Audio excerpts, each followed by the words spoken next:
YouTube में जलसों में जाके मैं जलसे 15-15 किलोमीटर दूर पैदल चल के मैं जलसा सुनने जाता था, और उस जलसे में जो सुनते थे वो अपने बच्चों और साथियों के बीच में मैं बोलता था, ये मुझे अहले बैत की मोहब्बत का पाठ सिखाएंगे और ये मुझको मोहब्बत अहले बैत का दर्स देंगे। मैं 30 साल तक गुजरात और बंबई के इजलास में 12-12 दिन तक अज़मत अहले बैत की फजीलत में खिताब मैंने किया। 12-12 दिन तक मैंने शहीद आजम की अजमत पे मैंने खिताब किया, और फिर वो खिताब नमक मिर्च मसाला लगा के रुलाने वाला खिताब नहीं किया है, दिल को जगाने वाला खिताब किया।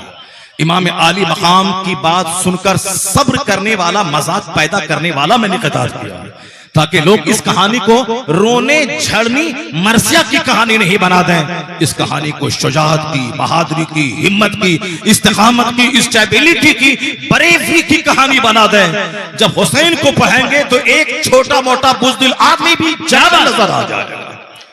ये बातें थी, मगर कुछ लोगों ने इसको क्या बना दिया। मेरे एक बुजुर्ग ने कहा कि आपने गलती की। मैंने कहा ठीक है, हमारे बुजुर्ग बोलते हैं तो मैं तौबा कर लेता हूँ। हमारे बुजुर्गों ने कहा, हमारे एक शेख ने कहा, मैंने तौबा कर ली, बात खत्म हो गई।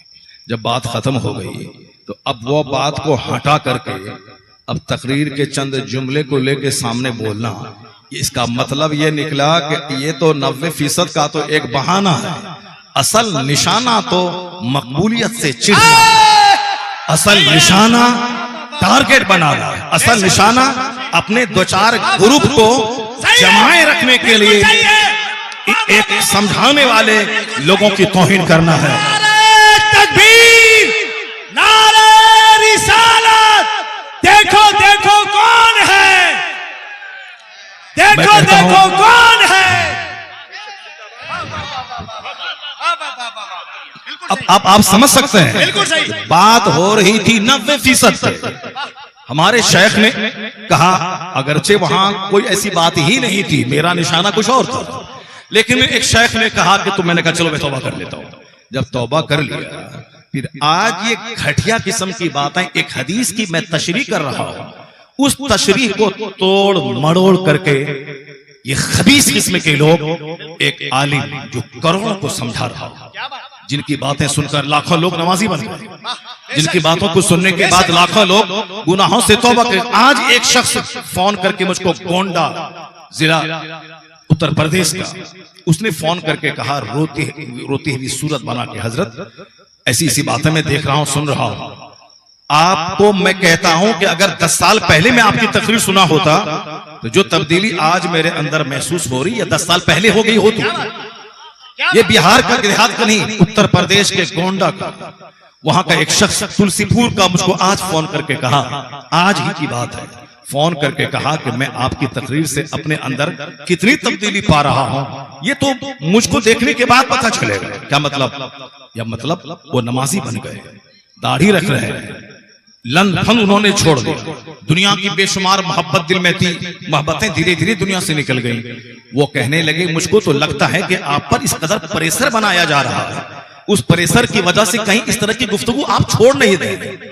आप अपना, उन्होंने कहा कि मैं आपको कहता हूं कि चाहे 1000 कोई कुछ बोले, जो आपका लबो लहजा है, जो सीधे दिल पे उतरता है, उस जाहिल ने, पढ़े लिखे, कम पढ़े लिखे आदमी ने मुझसे ये कहा कि आप कभी इस लबो लहजे को बदलेंगे नहीं, क्या बात है, अपना तेवर कभी नहीं बदलेंगे। मेरे जैसे लाखों लोग हैं जो आपके इस तेवर से अपने सीने में तब्दीली महसूस करते हैं। नारे तकबीर, नारे रिसालत, करामत हुजूर फख्रे बिहार हजरत अल्लाह मुफ्ती शहरयार, मैं इस बेनमाजी, मैं इस गुटखाखोर, मैं इस जाहिल अल्लाह की बात मानूं, या हजारों वह लोग जिन्होंने मेरी तकरीर सुन के जो नेक बने, मैं उसकी बात में उसका चेहरा देखूं?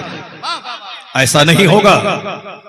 2-4-10 तुम्हारे चेले चपेटे होंगे जिसकी वजह से मेरा प्रोग्राम कैंसिल हो सकता है। आज भी इस माहौल में भी हिंदुस्तान भर से इतने प्रोग्राम आ रहे हैं कि अब तो फिर उस प्रोग्राम में शिरकत करने के लायक में नहीं हूं, इतने प्रोग्राम आ रहे हैं। और ये समझ रहा है कि साहब अब इस कदर घेर लें इनको ताकि हमारे ही दलालों की वाहवाही हो, अब बाकी ये सारे लोग स्टेज से खत्म हो जाएं। नहीं होगा। बदतमीज, तुमने नहीं पढ़ा कुरान। नमाज पढ़ो तब न पता चले, हदीस पढ़ो तब न पता चले। तो तुम तो देखते हो फिल्में, तुम तो देखते हो व्हाट्सएप, तुम तो चलाते हो यूट्यूब 24 घंटे। जो मदीना शरीफ जाने के बाद भी मदीना की जमीन की कदर न करें, हालत एहराम में तस्वीर छपा के लाखों करोड़ों गुनाह करें, उस खबीस को कोई हक नहीं पहुंचता कि एक आलिम जो लाखों की दुनिया बदल रहा उसके खिलाफ कोई जबान इस्तेमाल करे। नारे तकबीर, सो रहे आप लोग, नारे तकबीर, नारे रिसालत।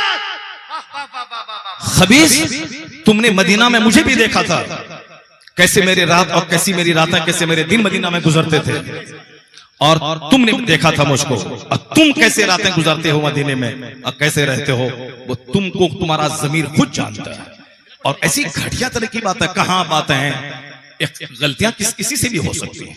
बहुत बड़े बड़े बुजुर्गान दीन खिताब कर रहे थे और दौरान खिताब जबान फिसल गई, कुछ से कुछ लोग बोल गए, उसके बाद बड़े बड़े अकाबिर ने तवज्जो दिलाई, उसने तौबा कर लिया। ये है, यही तरीका होना चाहिए। मैं ये कहना चाह रहा था कि इस माहौल में हमारी तरफ से भी हजारों उलमाए कराम ने जो हिमायत की, मेरी गुफ्तगू की तायीद की, उसमें से एक जबरदस्त मजमून मौलाना फरहान रजा कादरी का था। एक जबरदस्त मजमून, वो मिस्र से, काहिरा से उन्होंने एक मजमून लिखा, और उन्होंने ये लिखा कि 90% कम पढ़े लिखे उलमा ने मौलाना शहरयार की बात ही नहीं समझी। यानी एक जुमले में उन्होंने सारी बातों का जवाब दे दिया, एक जुमले में। बड़ा जबरदस्त उन्होंने एक मजमून लिखा। हिंदुस्तान में हजारों लोगों ने उस मजमून को पढ़ा और उनको तसल्ली हुई। वो चिराग कौन है? वो पोता है मुफ्ती आजम कटिहार का।